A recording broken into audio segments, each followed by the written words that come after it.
muy importante en la historia de nuestros países, de México y Bolivia. Ya a principios de este año, en la hermana República de México, se había desarrollado el primer conversatorio. Y en esta ocasión nos toca a nosotros continuar con esto que es parte de la Cátedra Bolivia-México del Bicentenario. En todo caso, el segundo conversatorio binacional, que hoy va a ser conducido por nuestro colega, compañero investigador del Centro de Investigaciones Sociocomunitarias, el magíster Germán Guay. Con estas palabras, pues damos el inicio, damos por inaugurado este acontecimiento. Muchas gracias.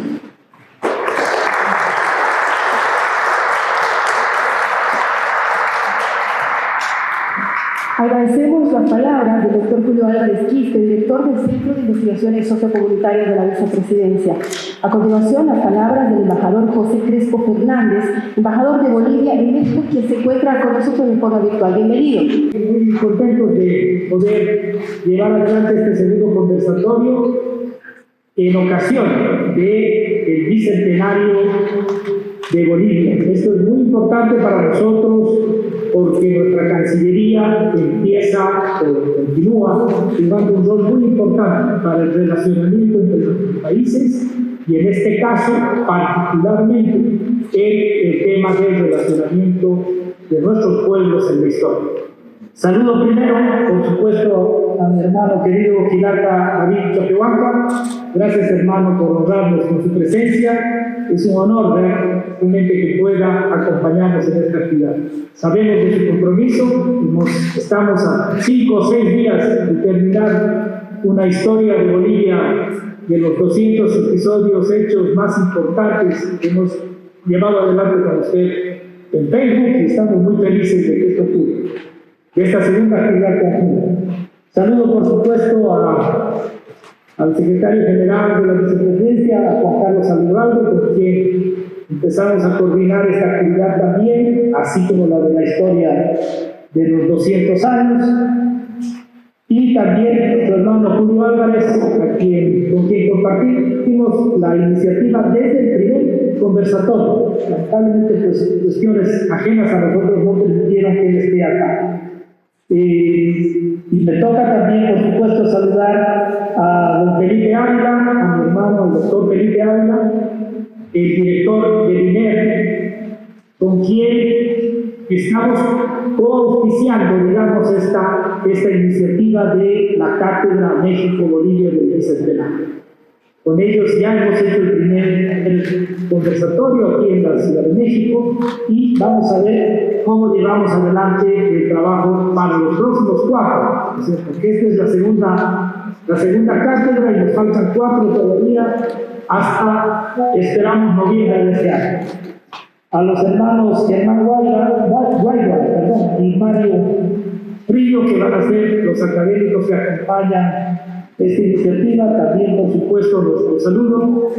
Y también, por último, disculpen que me extienden esto, al jefe de Cancillería de la Embajada de México en Bolivia, porque estamos también agradecidos de que ellos acompañen esta iniciativa. Muy breve, si me permiten, muy breve, ¿de qué se trata esto? Buscábamos que en ocasión del bicentenario podamos tener un espacio de encuentro entre investigadores, entre profesionales de la historia. Por eso organizamos estos 6 conversatorios que tienen 3 instituciones académicas mexicanas y 3 instituciones académicas y de investigación bolivianas. Las primeras fueron el INER, que preside el doctor Felipe Ávila, y el CIS, que depende orgánicamente de la vicepresidencia, para que llevemos y aseguremos estos 2 primeros conversatorios a los que se van a sumar instituciones académicas. Entiendo, quiero no dar los datos todavía para tener seguridad plena. Las dos instituciones gubernamentales más importantes de México y las dos instituciones gubernamentales de posgrado más importantes de Bolivia. Estas 6 instituciones, ¿qué es lo que hacen? Combinan conversatorios, uno en México, uno en Bolivia, un tercero en México y un cuarto en Bolivia, y así hasta el sexto. ¿Qué es lo que queremos hacer? Queremos mostrar en términos académicos, en términos de investigación, de difusión y de divulgación también, los momentos más importantes en los que se han encontrado nuestras historias. No es un esfuerzo para mostrar la historia de las relaciones diplomáticas, sino más bien, o también, quizá primero, la historia donde nos encontramos como pueblos.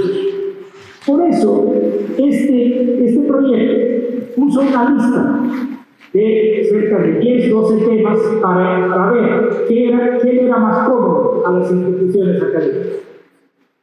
El primer conversatorio fue con este tema: congresos indigenales, las normales rurales y la cooperación bilateral para la educación indígena. Aquí le falta el nombre principal de todos. El momento que lo diga así reconocerán de qué se trata. Estamos hablando de Huarizata. La experiencia de Huarizata fue compartida plenamente en México. Se llevaron adelante de manera casi simultánea congresos indigenales en México y en Bolivia.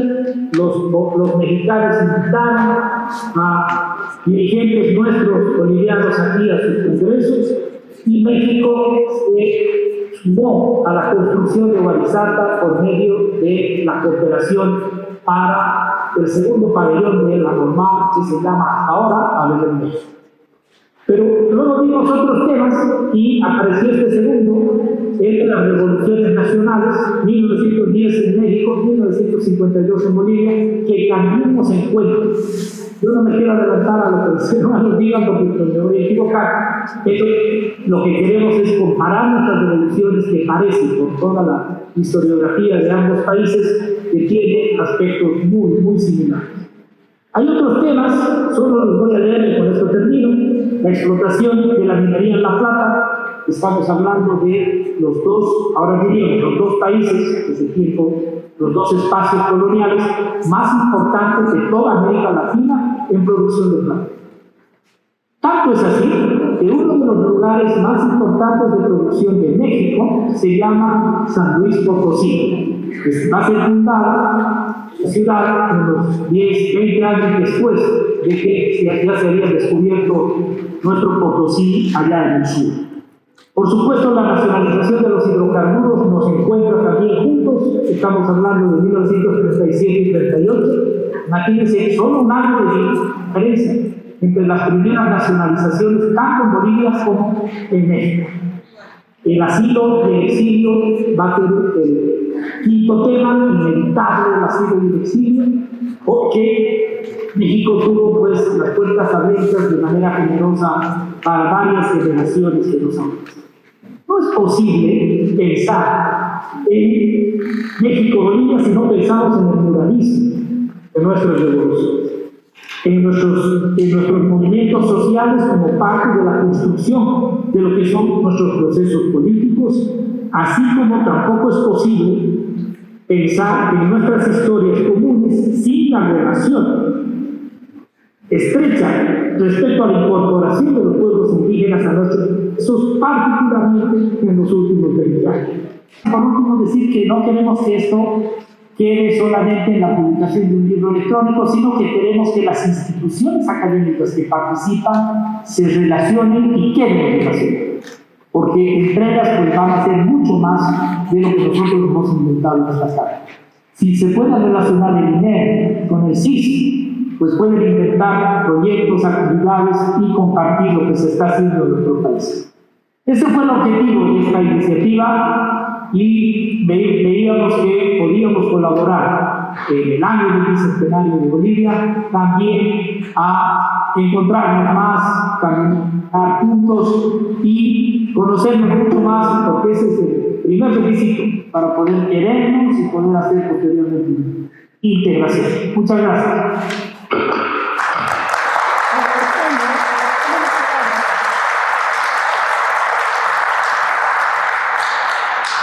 Agradecemos las palabras del embajador José Crespo Fernández. Muchísimas gracias por estar presente también esta tarde en este segundo conversatorio nacional denominado Las Revoluciones de Bolivia y México. A continuación, vamos a tener las palabras de Luis Alberto Ancona, jefe de la Cancillería de la Embajada de México. En noviembre de 1910 se inicia lo que nosotros conocemos hoy como la Revolución Mexicana. No quiero platicar mucho porque vamos a tener al doctor Felipe Ávila, que es un experto en el tema. Pero sí les voy a decir que fue un movimiento básicamente campesino. Aunque hay muchos factores, imagínense, el país tan grande como México tenía muchos problemas, los factores más apremiantes eran los factores de los campesinos. Era la desigualdad, era la miseria, era la pobreza, era la concentración del poder. Pero bueno, esto debe parecerse mucho a lo que ustedes han estudiado con la revolución en Bolivia de 1952. Vamos a tener aquí a los expertos que les van a platicar mucho mejor que yo cuáles fueron esos movimientos y ojalá ustedes puedan darse cuenta que hay muchas similitudes también. El día de hoy, nuestros países, México y Bolivia, aunque están muy lejos, también tienen muchas similitudes. La primera, los dos países somos unas democracias. Tanto aquí en Bolivia como en México hay movimientos que están intentando transformar a sus países y que llegaron mediante las obras. Ya no como la revolución, que fueron movimientos muy violentos, sino a través del voto popular. Y los dos movimientos van a las urnas y van a buscar la legitimidad del poder. Esa es muy importante. La segunda es que ambos países reconocen que tenemos una raíz indígena muy importante y que esa raíz indígena es parte de lo que somos. Fíjense, aquí ustedes en Bolivia se han definido como el Estado plurinacional de Bolivia. Y esas naciones son naciones indígenas que tienen sus idiomas, que guardan su cultura. En México, nosotros en nuestra Constitución reconocemos a la raíz indígena y reconocemos a los pueblos indígenas como sujetos de derecho. Ambos países nos encontramos empeñados en tratar de dar respuesta a la injusticia que han vivido nuestros pueblos indígenas. Finalmente, quiero decir que como países también creemos en el multilateralismo. ¿Qué quiere decir eso? Que vamos a platicar todos juntos, que vamos a encontrar. Tanto Bolivia como México pertenecen a una organización que se llama la CELAC.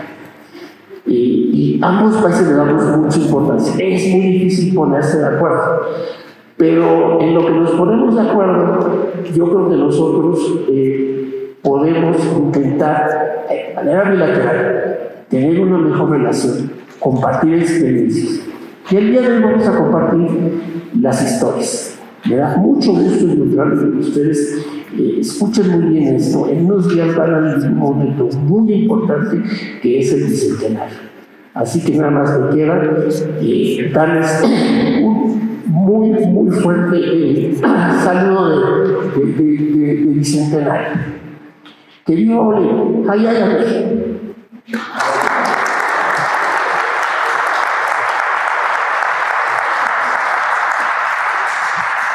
Agradecemos las palabras de Luis Alberto Ancona, jefe de la Cancillería de la Embajada de México. Gracias por estar esta tarde con nosotros. Vamos a continuar esta acta tan importante del segundo conversatorio binacional denominado Las Revoluciones de Bolivia y México. A continuación, las palabras del vicepresidente del Estado Plurinacional de Bolivia, Ispirata David Choquehuanca. Un aplauso, por favor.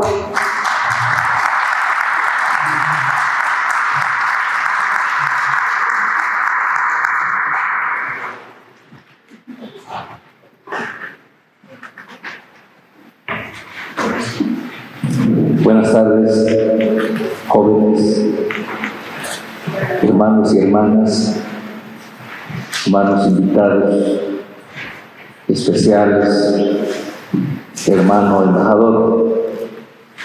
Mónica, que está en México.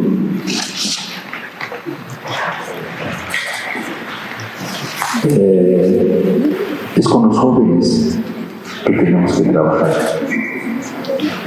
porque en ellos tenemos que depositar toda nuestra confianza, nuestras esperanzas.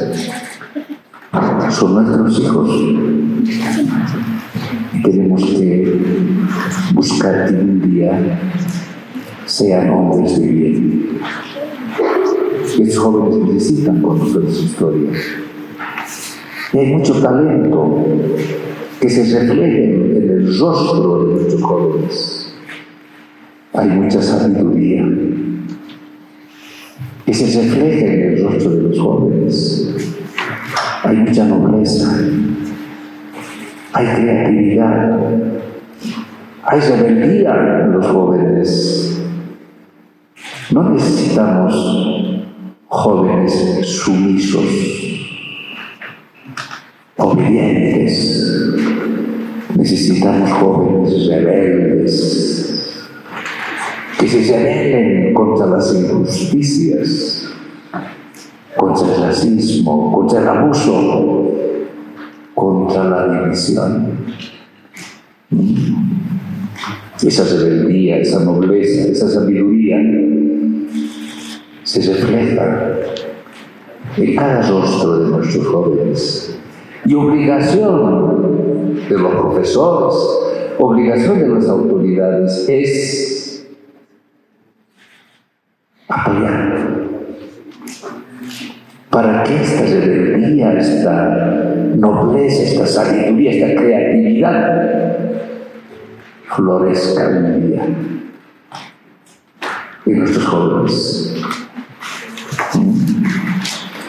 Hermanos, un saludo a la unidad educativa Domingo Fausto Sarmiento, a sus profesores, a los estudiantes. Lo mismo a la unidad educativa Elisa de Valdiviana.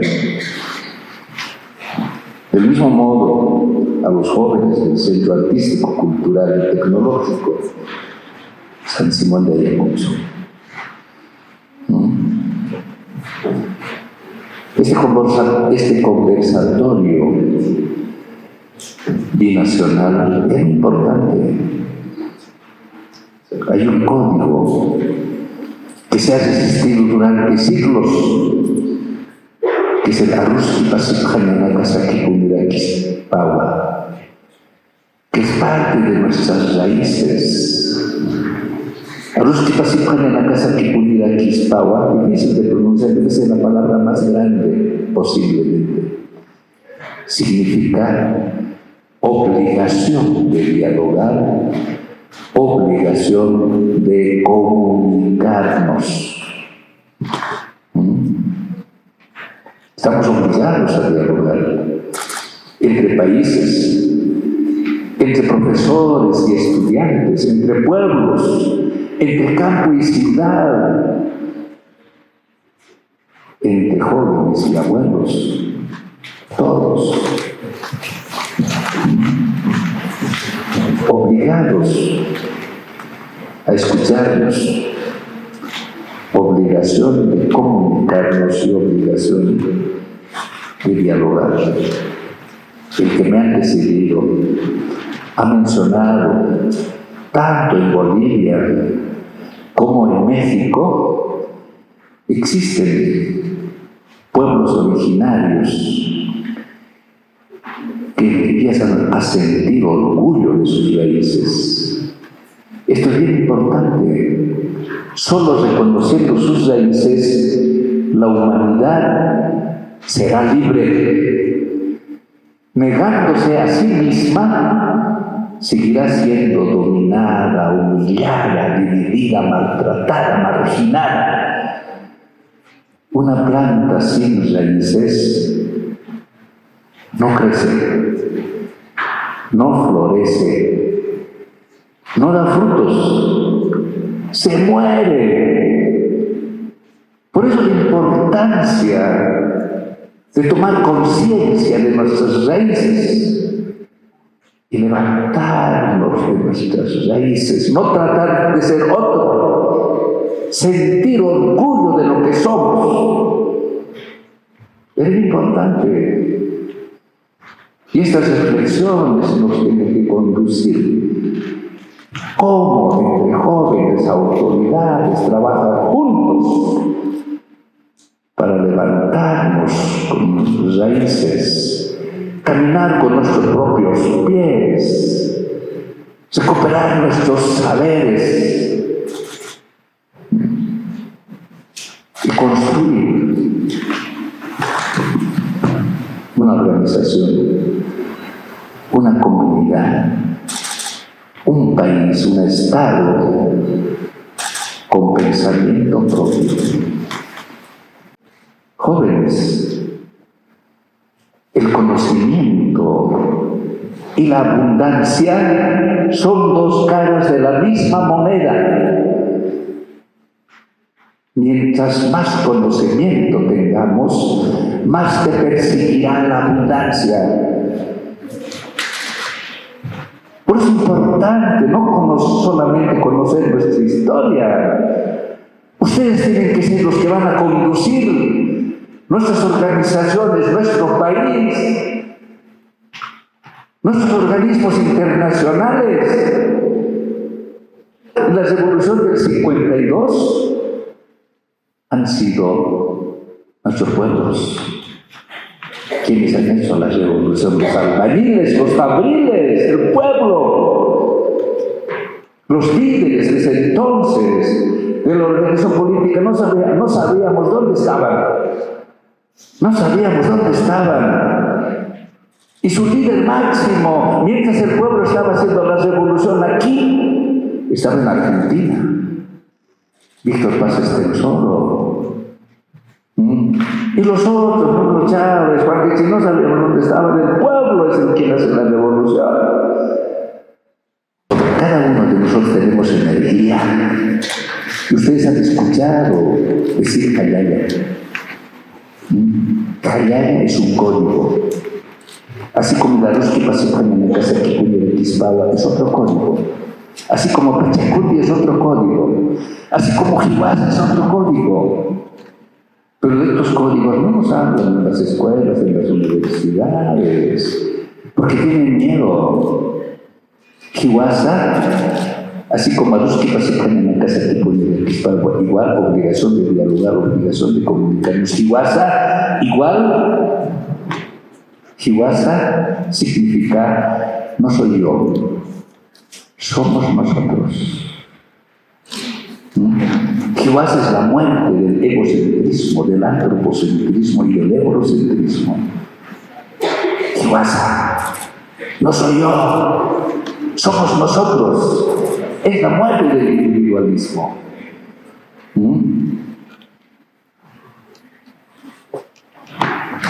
Y Jayaya también es otro código. Es parte de nuestras raíces. Es parte de nuestros pueblos, de nuestra cultura, y significa por la vida.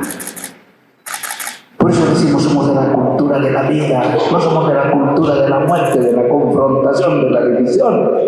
Somos de la cultura de la hermandad, de la unidad, de la armonía, de la paz.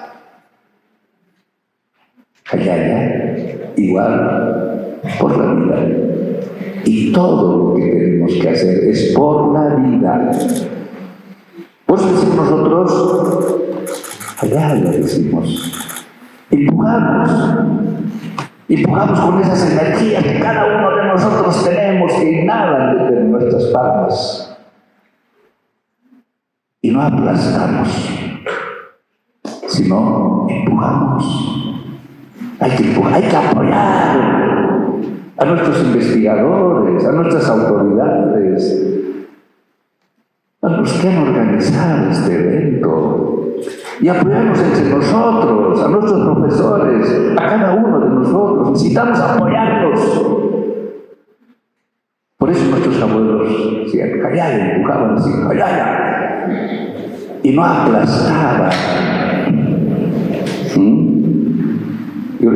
de que cada uno de nosotros podamos decir, ay, ay, ay, pero así fuerte, como jóvenes, con esa energía. ¡Ay, ay, hermanos! Muchas gracias.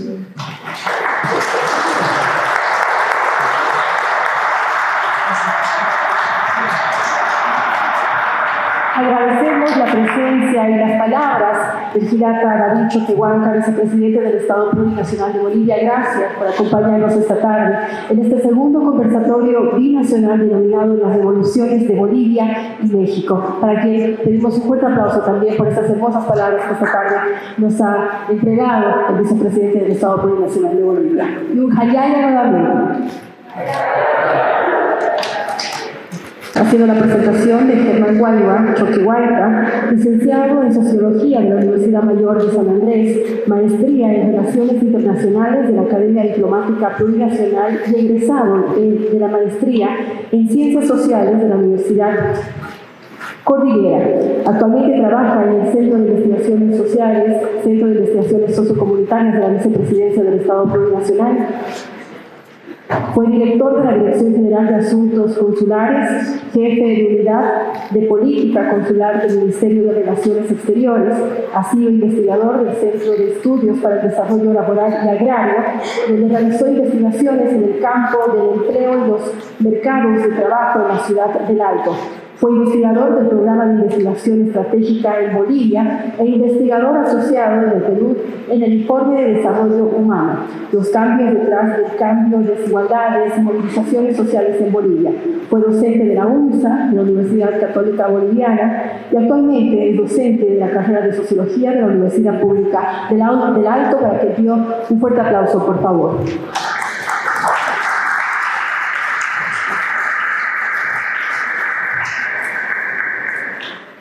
Todas las revoluciones tienen, ¿no es cierto?, múltiples causas, motivos y también distintos actores. Asimismo, ¿no?, la revolución del 52, denominada como la Revolución Nacional, efectivamente fue un levantamiento popular, liderado, ¿no es cierto?, por un cuerpo de personas de distintos sectores sociales que básicamente intentó transformar, ¿no?, la estructura política, económica y social del país. Y básicamente uno de los aspectos fundamentales es el fin del dominio de la oligarquía minero-terrateniente, y básicamente sentó las bases de un nuevo Estado.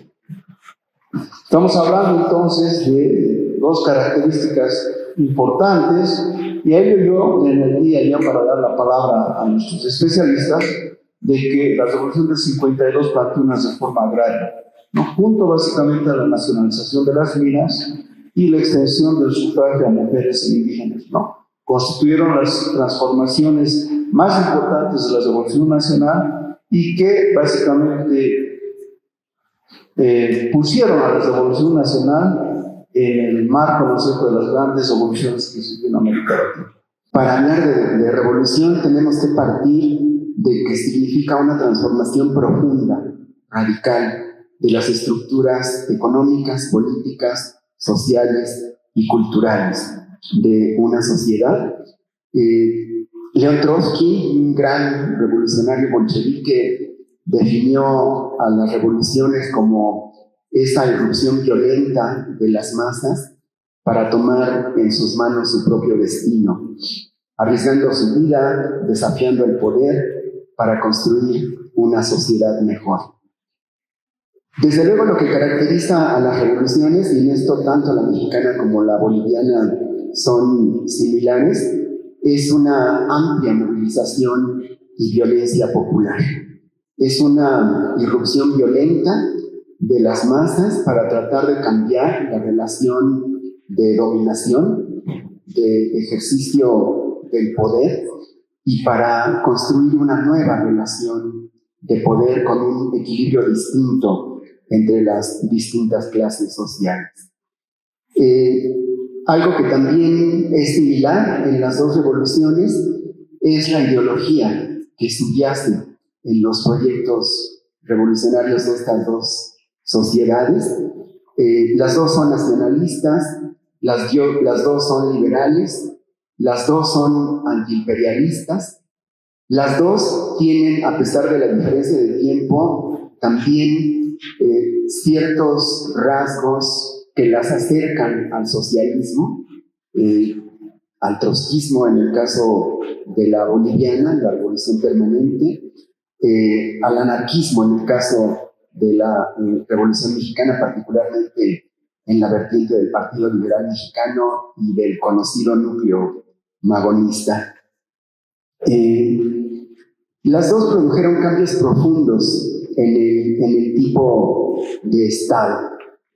Había estados oligárquicos controlados por los terratenientes, por los grandes empresarios, mineros, comerciantes en los dos países, y la revolución en ambos casos acabó con esos estados oligárquicos, acabó con sus ejércitos, acabó con sus instituciones, redactaron una nueva constitución y se creó un nuevo pacto social.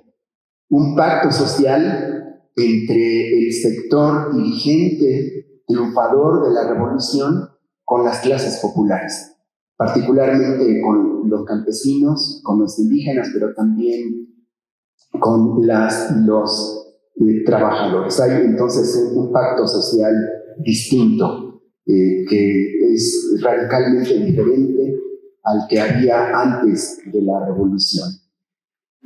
En las dos revoluciones, el tipo de Estado nuevo que se crea es un Estado benefactor, es un Estado comprometido con las demandas sociales, es un Estado rector de la economía, regulador del conflicto social, muy distinto al Estado tradicional liberal decimonónico de principios del siglo XX, del laissez-faire, laissez-passer, un Estado que no se involucra en el conflicto social.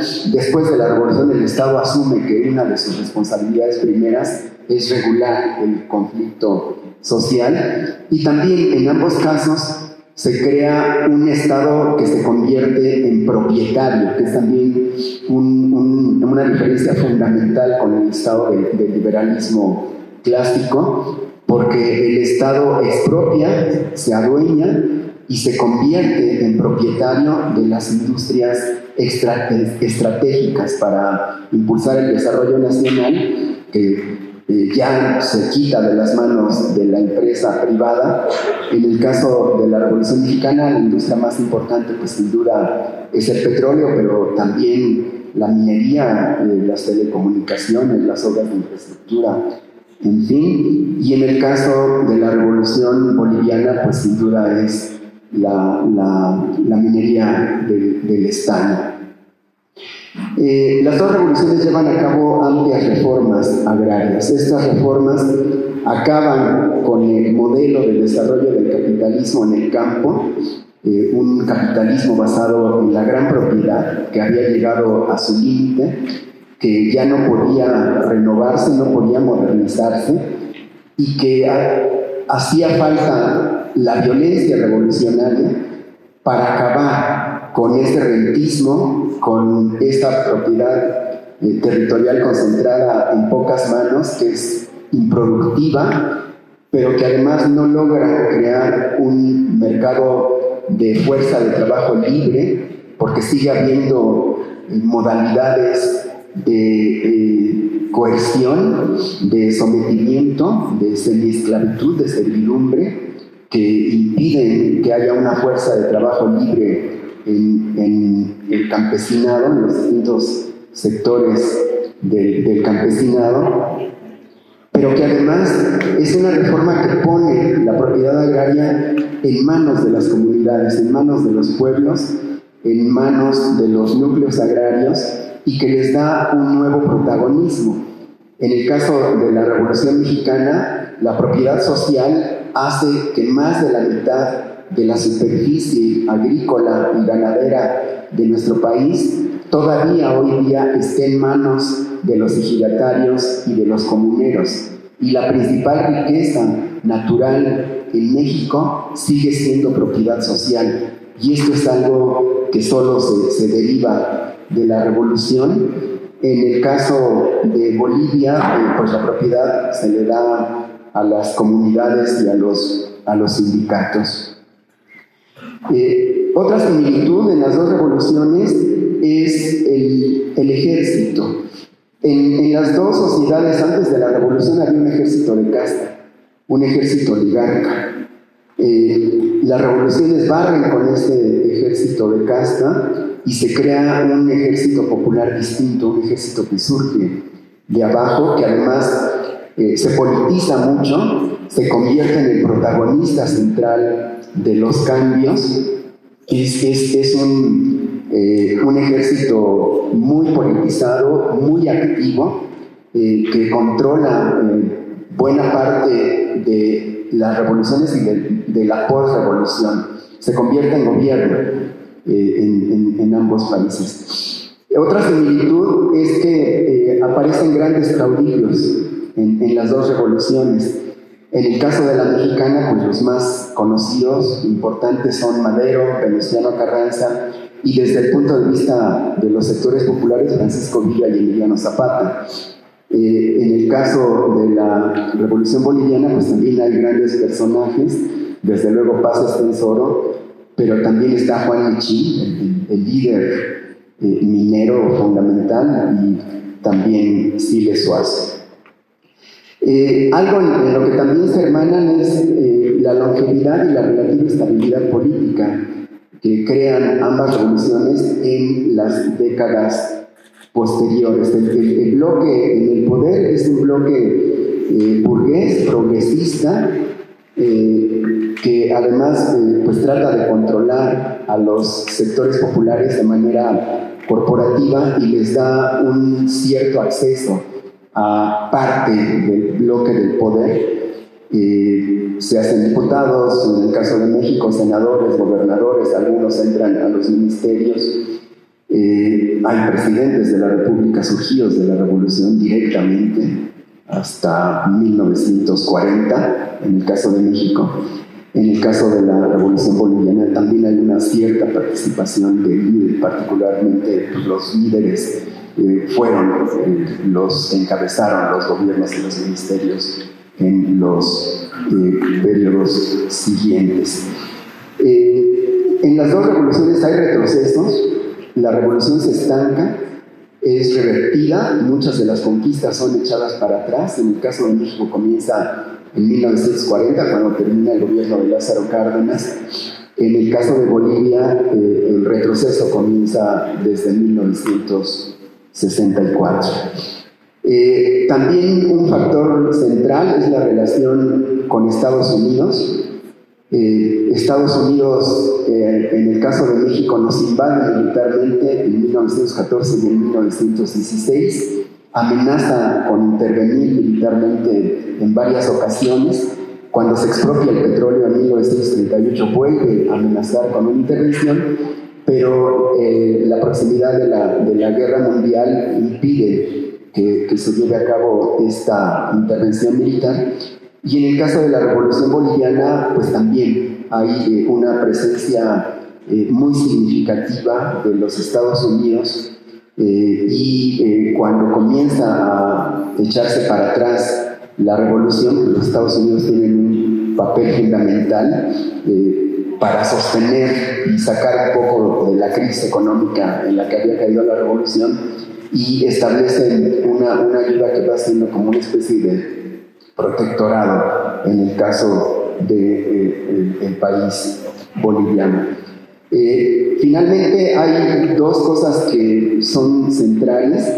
Las dos revoluciones inauguran un largo periodo de movilización y de organización popular que dura décadas, que dura hasta nuestros días, y una muy importante memoria colectiva, con héroes populares, con imaginarios, con ejemplos que alientan todavía muchas de estas luchas. En el caso de la Revolución Mexicana esto es muy notorio. Diferencias, me voy muy rápido porque ya se me está acabando el tiempo.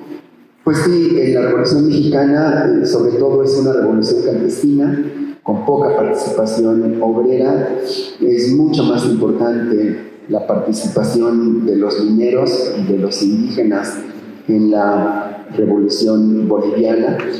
Hay más de 20 años de diferencia. Nosotros empezamos la revolución antes de la Revolución Rusa.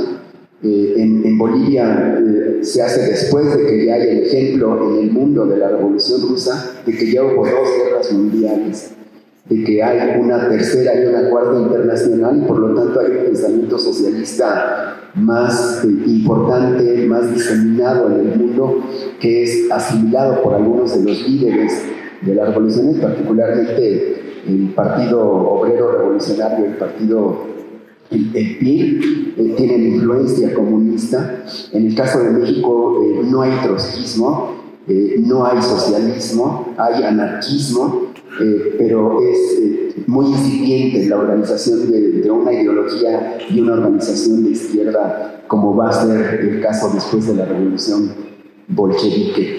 Hay 2 grandes partidos también, el MNR y el PRI, que monopolizan este proceso. Hay grandes organizaciones sindicales, desde luego la COP, en el caso boliviano, y organizaciones obreras, la Confederación Revolucionaria de Obreros de México y la Confederación de Trabajadores de México, que en el caso de México se vuelven organizaciones propatronales y oficialistas, que abandonan la defensa de los intereses de los trabajadores. Con relación a las Fuerzas Armadas, en el caso de México se mantiene una muy alta institucionalidad. Si bien hay rebeliones en la década de los 20, son rebeliones aplastadas por el propio gobierno surgido de la revolución. No hay los golpes militares contra revolucionarios y de derecha que sí tienen lugar en Bolivia. En el caso de la revolución boliviana tiene muchísima participación el sector indígena, con una identidad como grupos originarios muy marcada. En el caso de México, esta es muy diluida, se subsume dentro del campesinado, no tiene reivindicaciones y demandas nítidas, y es hasta la década de los 90, con el surgimiento del Ejército Zapatista de Liberación Nacional, en donde sí ya hay un reavivamiento y un empoderamiento del movimiento indígena muy claro, que acompaña lo que está sucediendo en otros países latinoamericanos. Pues muy brevemente, esto es lo que yo les quería platicar. Muchísimas gracias.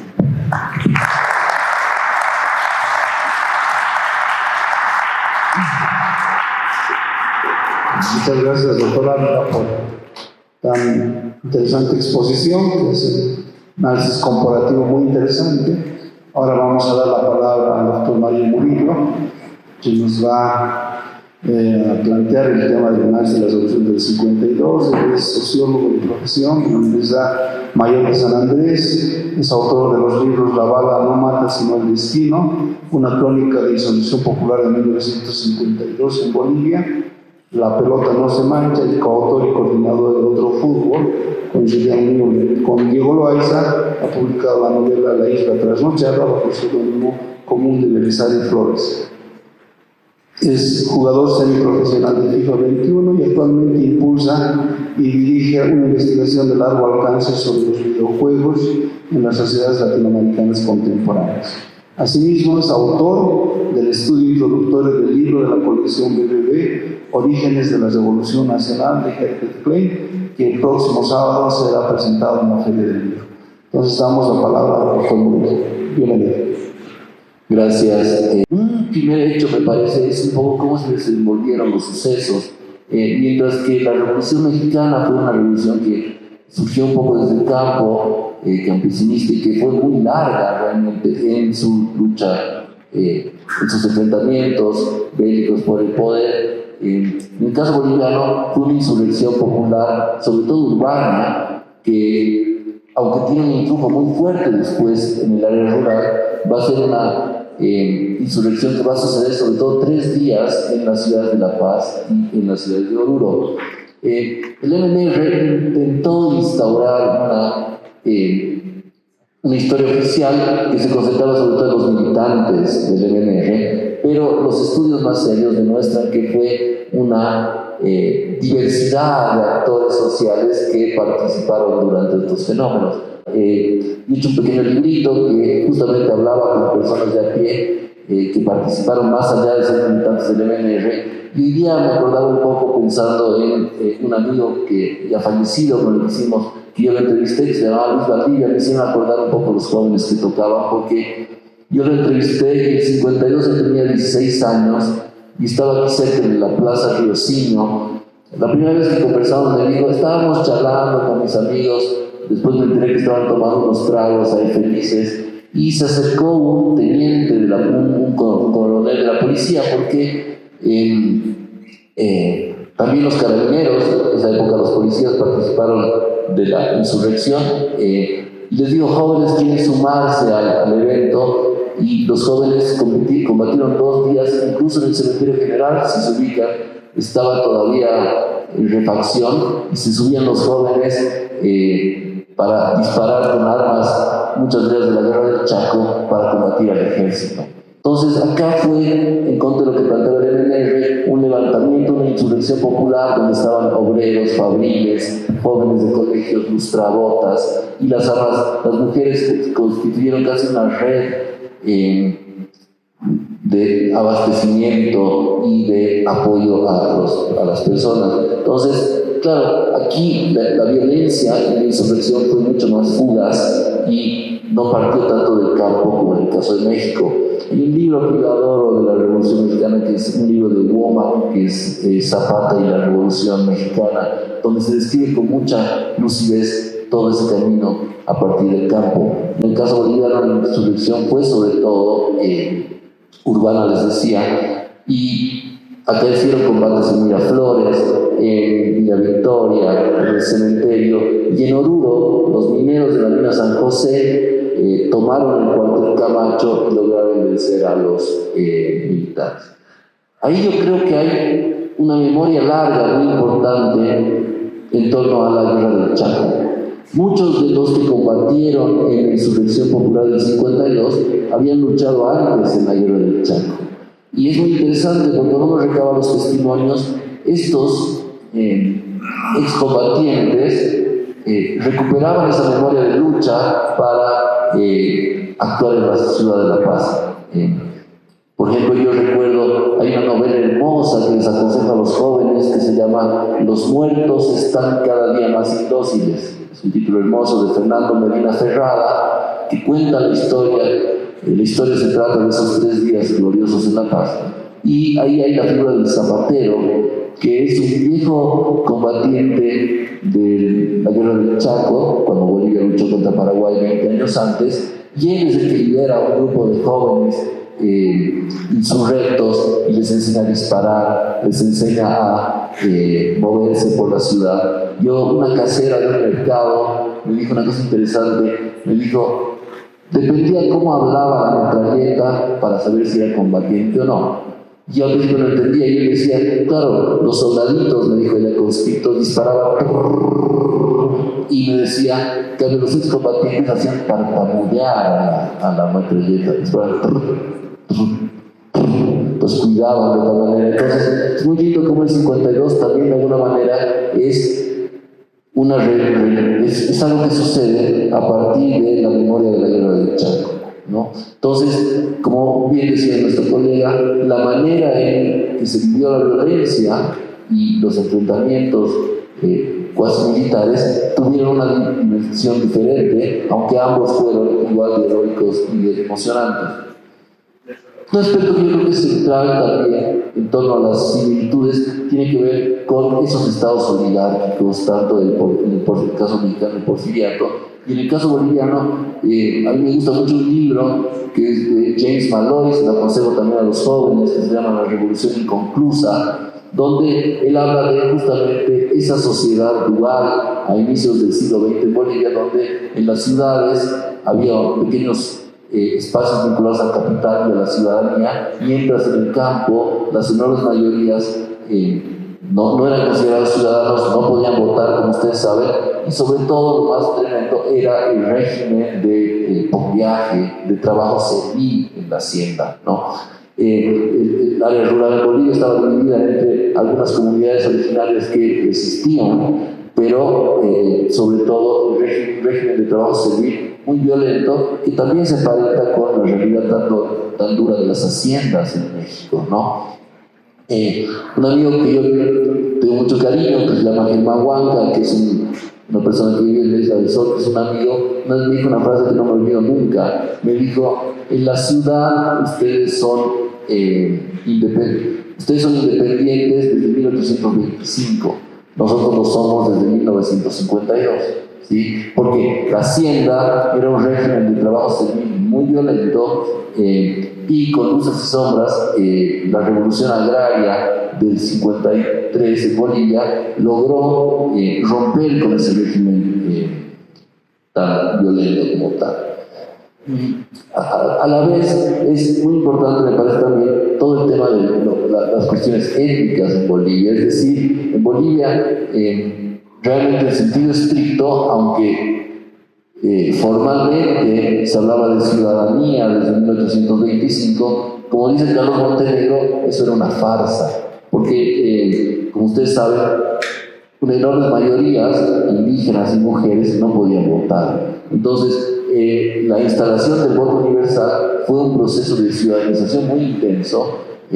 Claro, a veces siento que desde la ciudad, sobre todo del espacio masculino, del privilegio, uno da por hecho eso, pero cuando uno piensa en términos más profundos, esa es una transformación central que incorpora a miles de personas en la vida pública de nuestro país. Por otro lado, pensaba, para tratar de ver también desde otro punto de vista, las revoluciones no son solamente las grandes reformas que hemos escuchado en el colegio, que todos conocemos, sino que también transforman la vida cotidiana de las personas. Pensaba un poco también hoy, algo que no se habla mucho y que a mí me encanta. Yo lo conocí a partir de un artículo hermosísimo de Pablo Kisberg que analiza el fútbol en la Revolución del 52. Y cómo la Revolución del 52 significa también que las personas tengan más tiempo libre, que puedan tener más tiempo para el disfrute, para el ocio. No sé si ustedes viajan en Semana Santa hacia el lago, es muy emocionante ver todas esas cantidades de campeonatos de fútbol en las comunidades, incluso a veces los jugadores de la ciudad y tal, y eso tiene que ver mucho con la Revolución del 52. Entonces hay que pensar esas grandes transformaciones, tanto a nivel estructural, pero también a nivel de la vida cotidiana de las personas, ¿no? También me hizo pensar mucho nuestro estimado colega sobre justamente los retrocesos y los estancamientos de la revolución. Hay mucha literatura al respecto, pero hay cierto consenso que el carácter revolucionario, el impulso inicial de la revolución dura sobre todo hasta 1956, ni siquiera hasta 1964. Es el primer gobierno de Víctor Paz Estenssoro el que construye estas reformas, y bueno, Nancy de Suazo le toca, el segundo presidente de la revolución, Nancy de Suazo, del 56 al 60, le toca una situación muy difícil, que después se va a reproducir a su manera años después en la UDP, en 1982. Y cuando Víctor Paz se va de embajador a Londres, cuando vuelve ya no es el mismo, y la revolución del 60 al 64 pierde su influjo. Hay un pensador que les aconsejo mucho a todos, que a mí me encanta, que se llama Sergio Almaraz Paz, que tiene un libro muy triste realmente, pero muy hermoso, que se llama Requiem para una república, y ahí él desarrolla la idea del tiempo de las cosas pequeñas, cuando las grandes ideas de la revolución van perdiendo su empuje, van perdiendo su influjo, y ahí también es central la influencia de Estados Unidos, que va a tratar de ir deteniendo los avances de la revolución, ¿no? Entonces, claro, yo creo que acá es importante un concepto que a veces perdemos de vista, que es la ambivalencia, es decir, la insurrección popular, la revolución de 1952 tuvo avances muy profundos, pero también tuvo límites muy marcados. De ahí el título de este libro de James Malloy, que se llama La Revolución Inconclusa, ¿no? Y aquí hay dos aspectos que quiero trabajar. Hay un estudio hermoso de Herbert Clay que se llama el renacimiento de la desigualdad en Bolivia. Y él ve como muchos de los avances de la Revolución del 52, por ejemplo, se pasaron de tener, me había anotado aquí, se pasaron de tener 200.000 matrículas escolares a 500.000 alumnos, de 200.000 a 500.000 con su reforma educativa, o se lograron nacionalizar 163 minas y demás. Herbert Klein dice que hay un primer momento donde van disminuyendo las desigualdades y hay un cierto proceso de movilidad social de las capas populares, pero ese proceso estructuralmente se va deteniendo, hay una circulación de élites y la desigualdad vuelve en nuevas formas, ¿no? Y ese es un proceso que se va a intensificar con las tremendas dictaduras. Si ustedes se dan cuenta, el ciclo de dictaduras en Bolivia es muy largo, y son dictaduras de diversa laya, pero todas ellas van a colaborar a retornar a esas viejas desigualdades que nos siguen constituyendo.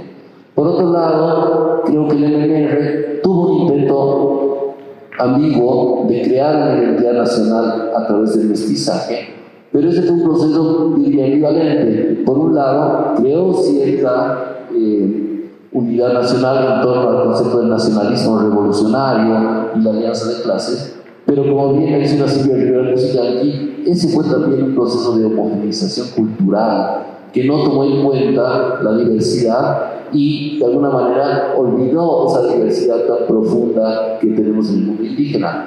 Es interesante eso. Bueno, yo hace el 2 de agosto, ¿no ve? El 2 de agosto, que es una idea un poco en tiempos del MNR, era el único momento que se toca toda la música en el campo. En campo, si ustedes saben, se toca música dependiendo de la estacionalidad. Hay un intento de homogeneizar de parte del MNR. Tengo un amigo muy querido, Matt Igner, que estudia eso, y a través de su instituto etnográfico, el MNR quería crear un calendario festivo donde todos toquemos lo mismo exactamente. Entonces había un intento de homogeneidad cultural que se criticaba y que ha sido criticado fuertemente por varios pensadores bolivianos. Pensaba cómo terminar hoy. Yo creo que la ambivalencia es lo más importante, ver estas luces y sombras, y vuelvo un poco a Sergio Almaraz Paz en este libro tan triste que escribe justamente después de que termina la Revolución del 52, Requiem para una República, y él tiene una frase a la cual yo vuelvo siempre y con la que quiero terminar. Él dice: la historia no es un escaparate. Uno no puede elegir qué tipo de revolución quiere, uno hace la revolución. Los bolivianos hicieron la revolución que pudieron hacer, y con sus luces y sombras transformó este país. Creo que podemos también decir lo mismo de la Revolución Mexicana. La historia no es un escaparate. Los mexicanos hicieron la revolución que pudieron hacer, y más allá de sus luces y sombras, somos lo que somos, enfrentamos desafíos y alegrías, también de alguna manera signados y marcados por esos dos procesos revolucionarios. Eso, muchas gracias.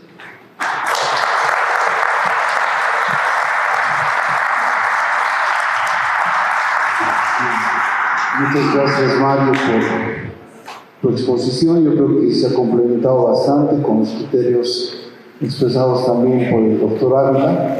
Simplemente hacer una muy breve síntesis. Efectivamente, estamos hablando de dos procesos revolucionarios fundamentales para cada uno de los países en el marco de la región. También han sido, digamos, muy estudiados, ¿no?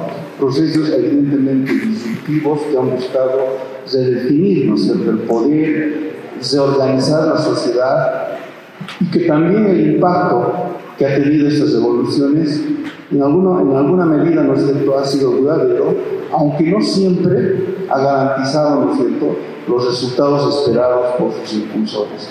Entonces queda eso, digamos, como un gran desafío, el de poder continuar con las luchas precisamente, y el Estado plurinacional precisamente es la continuidad de los esfuerzos por mayor inclusión, y no solamente de conocimiento, sino también una participación efectiva en las decisiones de la construcción de un Estado. Entonces agradecemos nuevamente al doctor Felipe Ávila y también al doctor Mario Murillo por tan brillantes exposiciones, y con eso damos por concluido, ¿no es cierto?, el presente conversatorio. Muchísimas gracias.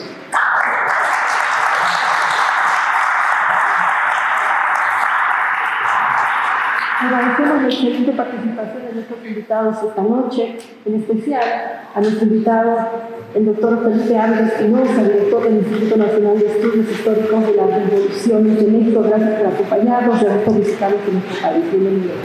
Por supuesto también al doctor Mario Murillo Aliaga, docente de la carrera de Sociología de la UNSA, por hacer la excelente presentación, y a nuestro moderador Germán Guaya, que nos ha acompañado también esta noche. De esta manera, damos por finalizado este evento, agradeciendo sin antes la presencia del vicepresidente del Estado Plurinacional de nuestro país, el Gilata David Choquehuanca. Gracias por acompañarnos esta noche. Al secretario general de la vicepresidencia, el ingeniero Juan Carlos Aludar de Tejada, gracias por estar con nosotros. Por supuesto también al embajador José Crespo Fernández, embajador de Bolivia en México, gracias por estar con nosotros también de forma virtual, lo tenemos presente también acá. A Luis Alberto Ancona, jefe de la Cancillería de la Embajada de México, también muchísimas gracias por estar esta noche con nosotros. Al director del Centro de Investigaciones Sociocomunitarias, Julio Álvarez Quispe, por supuesto también gracias por su presencia. Y a todo el público presente, a los estudiantes del Colegio San Simón de Ayacucho, gracias también por acompañarnos, y a todas las personas que esta noche nos han acompañado en este segundo conversatorio binacional denominado Las Revoluciones de Bolivia y México. Muchas gracias y muy buenas noches. A continuación vamos a cerrar este evento con un brindis de honor. Esperemos que por favor nuestras autoridades nos acompañen, y también a todo el público presente. E invitamos también al Colegio San Simón de Ayacucho que nos pueda interpretar y deleitar con un tema musical para despedirnos. Muy buenas noches.